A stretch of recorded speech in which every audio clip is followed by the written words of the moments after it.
Halo, assalamualaikum warahmatullahi wabarakatuh. Halo sobat santai, selamat datang kembali di Konco Santai. Berjumpa lagi dengan saya Ultraman yang akan selalu menemani waktu santai kalian. Seperti biasa, Mimin akan melanjutkan cerita tentang kelanjutan part Martial Universe atau Wudong Qiankun Season 4. Sebelum ke pembahasan, ingatlah pepatah berkata, seruputlah kopimu, nyalakan rokokmu, dan santap cemilanmu agar lebih indah dalam menjalani waktu santai kalian. Tidak usah berlama-lama lagi, mari kita langsung saja ke ceritanya.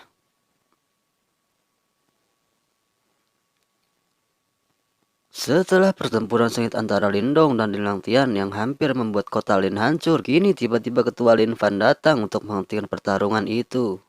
Setelah menghentikan pertarungan itu, akhirnya Lin Fan mengumumkan bahwa Lindong lah yang menjuarai turnamen klan Lin kali ini. Semua orang terkejut dengan hasil ini. Orang-orang dari keluarga cabang jelas bahagia karena ini adalah pertama kalinya keluarga cabang mendapatkan juara. Sebaliknya dari keluarga utama ada yang tidak suka dengan kemenangan Lindong. Dengan menunjukkan ekspresi muram, ada juga yang netral. Mereka terlihat senang karena ada bakat baru di keluarga mereka. Lin Fan lalu menemui Lindong sebagai juara pertama. Lindong berhak mendapatkan hadiah, yaitu di mana Lindong bisa mengambil satu pusaka dari ruang harta jiwa klan Lin. Setelah itu Lin Fan pun memberitahu Lindong bahwa dia bisa ikut berpartisipasi dalam rangka 17 Agustusan. Maksudnya dalam turnamen kekaisaran. Jika Lindong bersedia untuk ikut, maka dia akan mewakili kekaisaran Yan. Saat mendengar itu, Lindong teringat dengan primadonanya yaitu King Zhu. King Zhu pernah berkata bahwa untuk mendapatkan cintanya, Lindong minimal harus berada di turnamen 100 kekaisaran. Mengingat itu, Lindong menjadi bersemangat dan akan berjuang untuk mendapatkan tempat itu. Di sisi lain, Lin Langtian sangat marah atas kekalahannya dan ingin segera menghabisi Lindong. Tapi sosok misterius dalam tubuh Lin Langtian menyuruhnya untuk mengamati Lindong terlebih dahulu. Karena sosok itu merasakan ada kekuatan aneh pada diri Lindong. Singkat cerita, Lindong dia dibawa masuk ke ruang harta karun. Ruang harta itu dijaga oleh beberapa tetua. Yang memimpin adalah ketua Lingzi. Lingzi adalah tetua yang berpihak kepada Ling Langtian.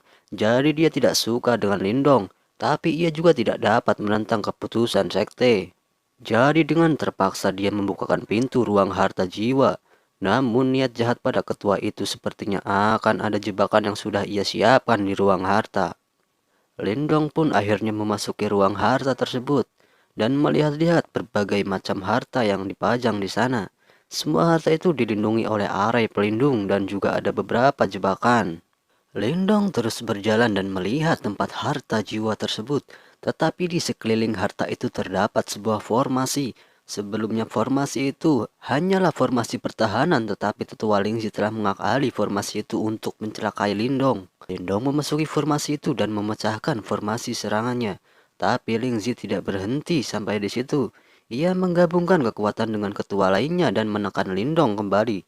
Tapi Lindong diberitahu oleh Little Marten bahwa pusat formasi berada di atas, dan Lindong pun harus menghancurkan itu agar mereka tidak dapat mengganggu lagi. Lindong pun lalu mengeluarkan boneka jiwa darahnya dan menyerang titik formasi tersebut.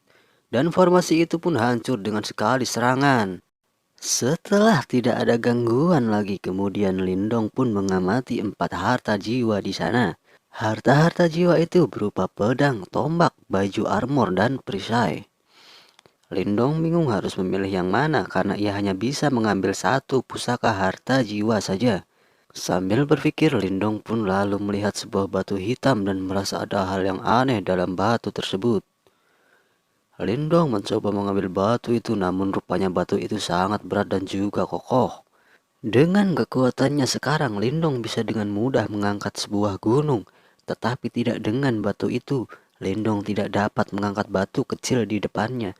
Jadi Lindong yakin bahwa batu itu adalah harta karun jiwa yang unik. Tapi anehnya batu itu tidak menunjukkan energi apapun. Walaupun Lindong telah mencoba menyalurkan energi newannya kepada batu tersebut. Namun tidak ada reaksi apapun, bahkan energi mentalnya juga tidak bekerja.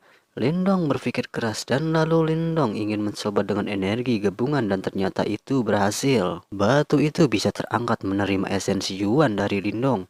Batu itu terangkat dan membesar semakin berat. Lindong pun segera menanamkan jejak mentalnya pada batu hitam tersebut. Dan Lindong berhasil mendapatkan harta karun jiwa spesial itu. Setelah mendapatkan harta jiwa, Lindong melanjutkan dengan berkultivasi di ruang harta karun tersebut dengan simbol pelahap dan pada akhirnya Lindong menembus tahap manifestasi tingkat awal. Lindong pun lalu keluar dari ruang harta dan setelah keluar, Lindong segera dihadang oleh ketua Linzi. Linzi berkata bahwa Lindong harus menyerahkan harta karun yang ia dapat dan dihukum atas tindakannya karena telah menghancurkan formasi. Lindong lalu berkata jika Linzi menginginkan harta jiwa itu, ia bisa mengambilnya sendiri. Lindong lalu mengeluarkan batu hitam miliknya. Melihat hal ini tentu tetua Linzi sangat terkejut. Ternyata dia tahu tentang batu hitam itu. Bahkan Lin Langtian sekalipun tak mampu mengambil batu itu. Linzi lalu meminta agar Lindong menyerahkan batu hitam itu beserta tutorial cara mengendalikannya. Namun tentu saja Lindong menolak pikiran licik tetua itu.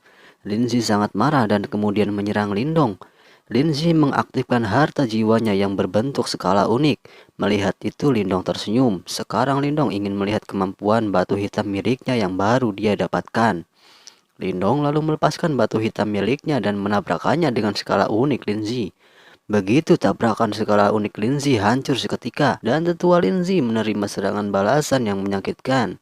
Dengan serangan batu hitam itu, Lindong hampir saja membunuh Linzi, tetapi tetua Linmu menghentikannya.